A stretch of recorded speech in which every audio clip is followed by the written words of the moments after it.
Hello everyone, welcome back. In this video, I will show you how to add liquidity on Solana.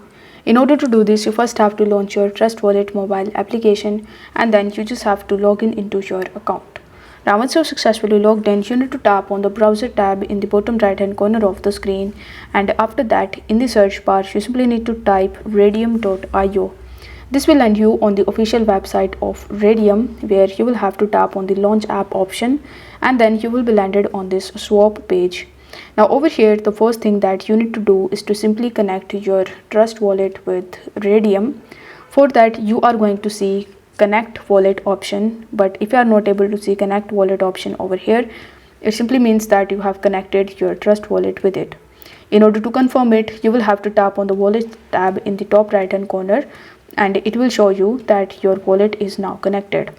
Now over here, you will have to tap on these three horizontal lines in the top left hand corner and then you need to tap on pools.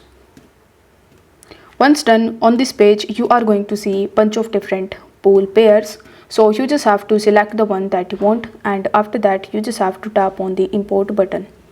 Once done, you will have to come to the swap page again, and this time you will have to tap on the liquidity option in the top.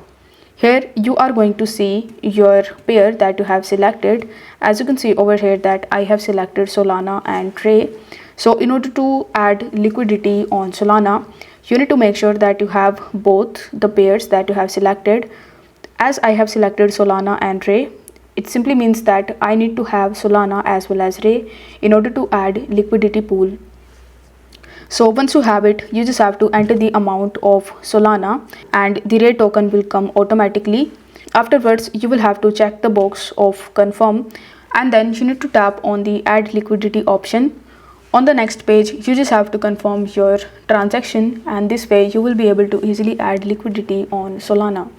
So if the video was helpful, then don't forget to like the video and subscribe to the channel. Thank you so much for watching.